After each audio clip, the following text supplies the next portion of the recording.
Hello, everyone. I'm Guilherme Reus, a PhD student at Northeastern University, and I would like to welcome you all on this tutorial about data collection on the PAWR platform. This is going to be a step-by-step explanation on how to collect data over the air using PAWR.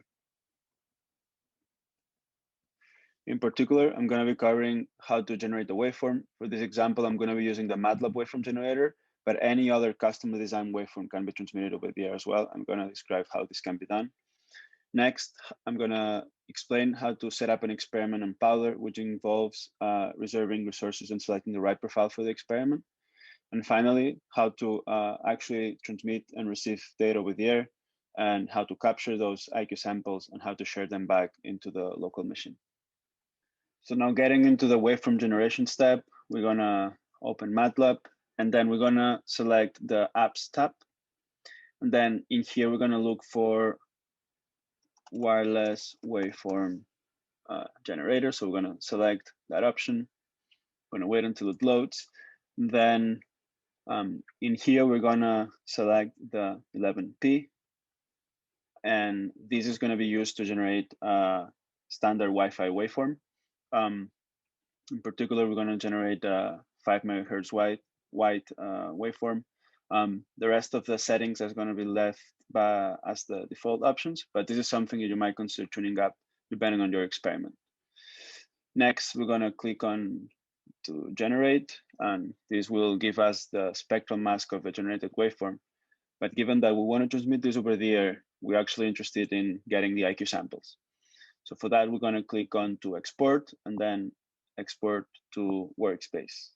We're going to name this TX waveform. And this will give us this variable in the workspace. If we click on it, we see that it has, it's a struct with different fields. And in particular, we're interested in the last one, which is the actual IQ samples of this generated waveform. So next, we're going to actually subtract this, this field from this struct. We're going to do this the following way. We're going to name this TX waveform, and it's going to be the waveform that it's in this particular struct. And this will generate this new variable in the workspace. And next, we're going to save that as a variable, which we can call TX waveform, for example. And now we have a file, a mat file that's going to be saved in the workspace. That is going to contain the IQ samples of the just generated waveform. Now, the next step is going to be converting this mat file into a binary file such that we can transmit it using general radio over the air using the SDRs that are in the PAWR platform. For this, we're going to use this convert_matbin function. This is a function that we wrote ourselves and we're going to share as part of this tutorial.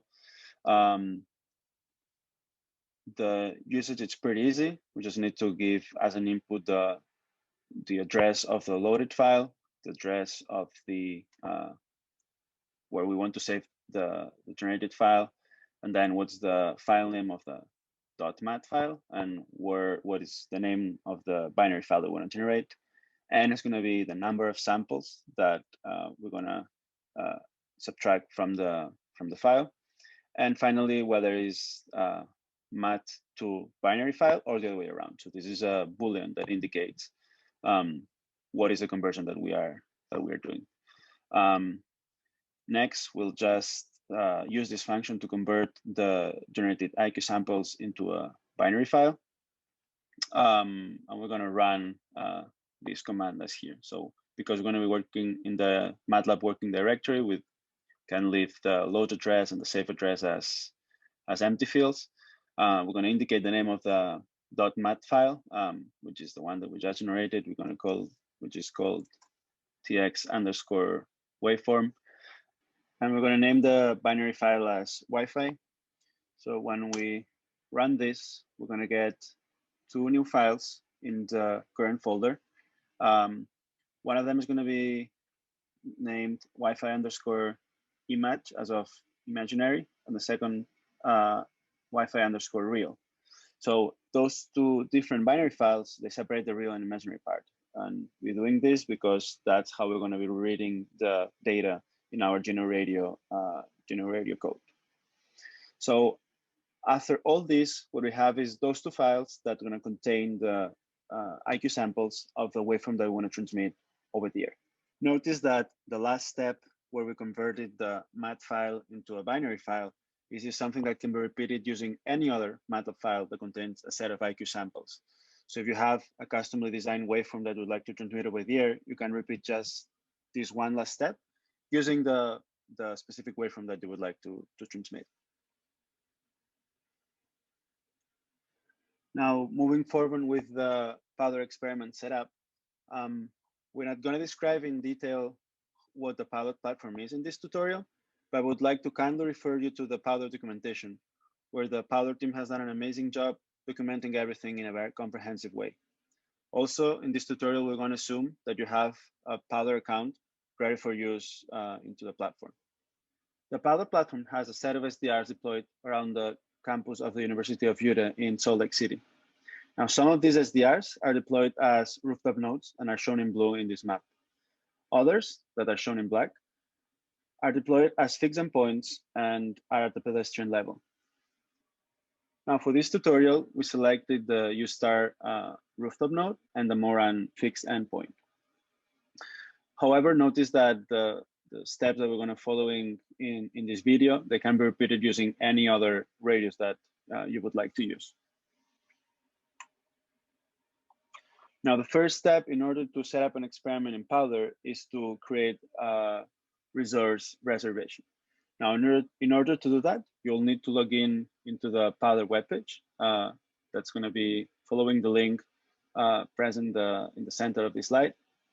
And then in the top left menu, you'll click on the Reserve Resources tab, which is going to take you into a page that's going to look like the following. Now, here you're going to be indicating what computing nodes and what radios you would like to use, as well as what frequency resources and for how long you would like to create the reservation for. So let's start from the beginning. The first field on the top, which is a project, this is something that you really will not want to edit and probably not going to be able to. Second one, the cluster. Here you're going to be indicating what physical resources you would like to book. So for this specific experiment, we're going to be booking a computing node, the D430, and also the two radios that we mentioned before, the Moran NUC1 and the CBRS SDR1 UStar, which belongs to the EmuLab cluster. Now, because you want to make sure that you're not going to have any kind of interference while you're running those experiments, PAWR allows you to create a reservation also for frequency resources. In that specific case, we selected 10 megahertz in the CBRS band. And finally, you'll want to indicate for how long you would like to book these resources for. And this is done using the day and the time which you would like to start and to end the experiment. And finally, you would like the PAWR platform asks you to describe what kind of experiments you would like to run. Now, depending on how many resources you would like to book and for how long you would like to reserve them for, the reservation is going to be automatically approved, or it might require that an engineer of the PAWR team is going to approve it for you. But either way, whenever you're done specifying what resources you would like to book, you just need to click the check tab. Now, after your reservation is done and approved, you will want to start an experiment. In order to do so, you're going to go again in the menu on the top left of the screen, and you're going to select the Start Experiment tab, which is going to take you to a page that will look like the following. So the first thing you'll need to do is to select the profile. The default profile tends to be the SRS-LTE simulation, which is not meant for over-the-air experiments, unlike what we're trying to do now. So we're going to click on the bottom right of the screen into the Change Profile tab.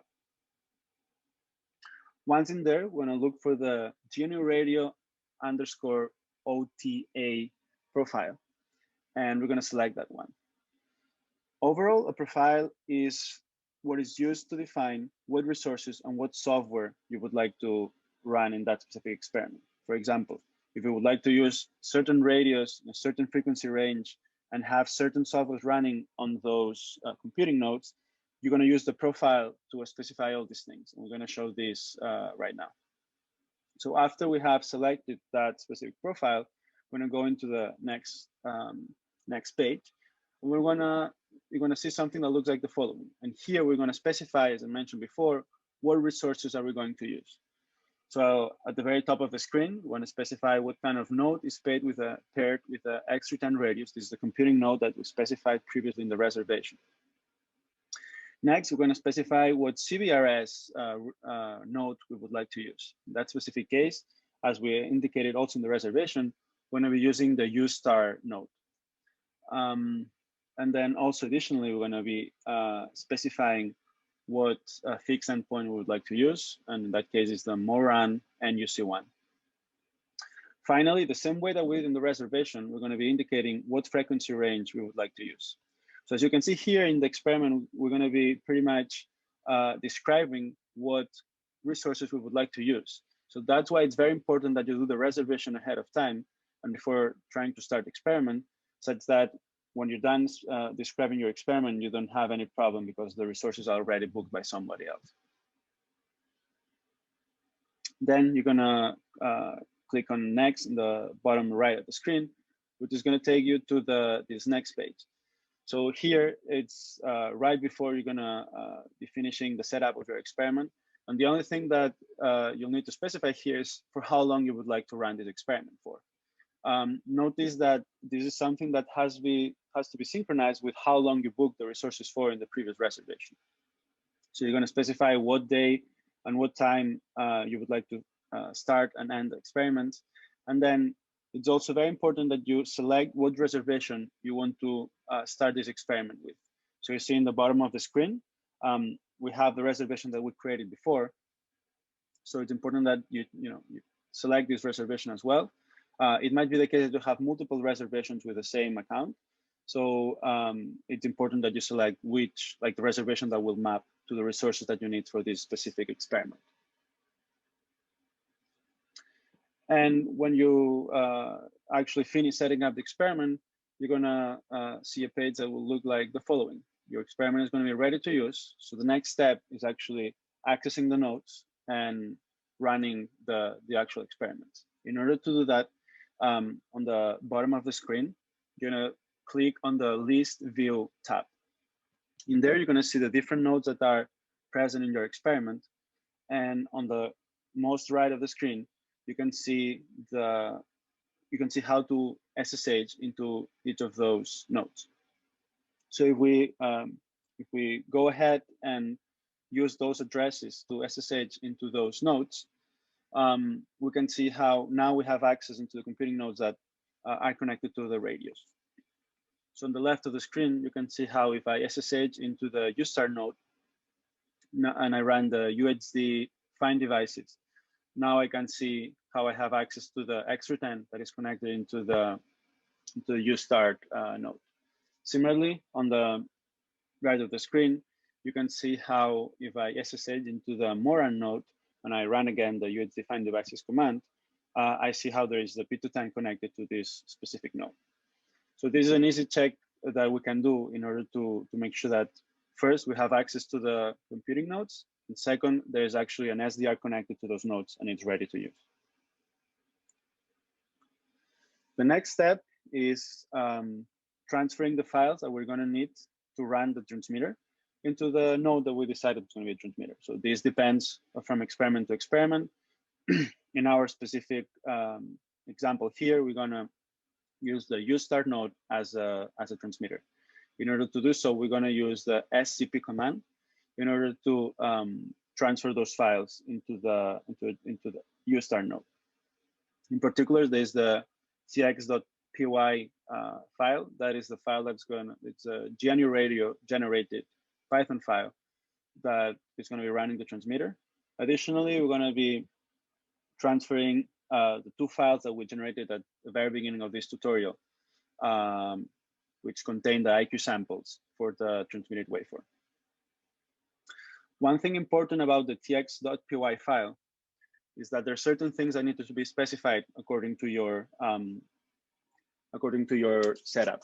In particular, we showed before how to see if there is an X-return connected into the computing node, and in there you can see the IP address. It's important that the IP address in the tx.py file matches the IP address of the SDR, the USRP, connected to into your node.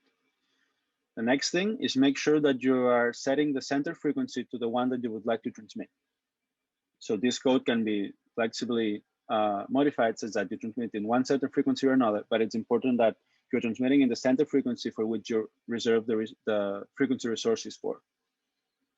Finally, it's also important that you specify what files you would like to transmit. So in this case, we're using the Wi-Fi underscore image and Wi-Fi underscore real. But if you'd like to transmit a different file with a different name, you just need to specify it in the code. And then this is going to be the file. Those are going to be the files that are going to be used for transmission. Now, the next step, now that we have the files in the transmitter and we also have access to the receiver, we're going to go ahead and first of all, run the transmitter, which is going to set the specific SDR on that computing node to repeatedly transmit the same file over and over. And after we have done that, we are ready to go and collect a certain amount of IQ samples on the receiver side. For doing that, we're going to use the UHD_RX_C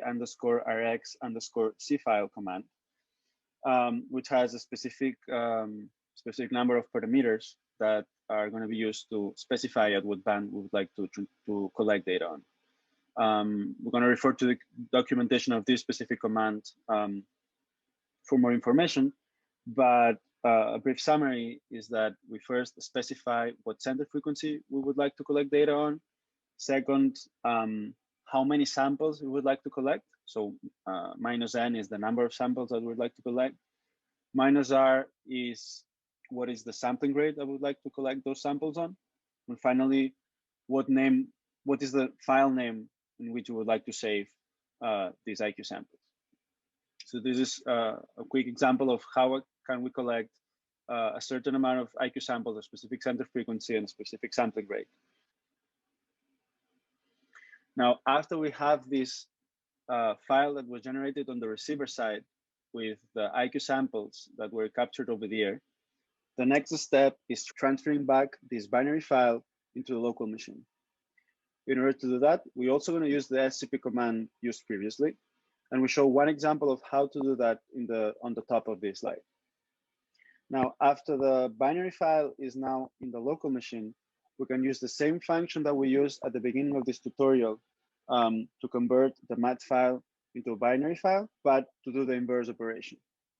And we're also showing one example of how to do that in the bottom of this slide. Notice that it's important that the last input of this function, it's now a 0 instead of a 1, which is the boolean that's going to indicate that the conversion needs to be from a binary file into a mat file. And then after doing that, you're going to have a mat file containing the IQ samples that you collected over the air, and it's going to be ready for analysis in MATLAB. That's the end of the tutorial. Thank you very much for your attention.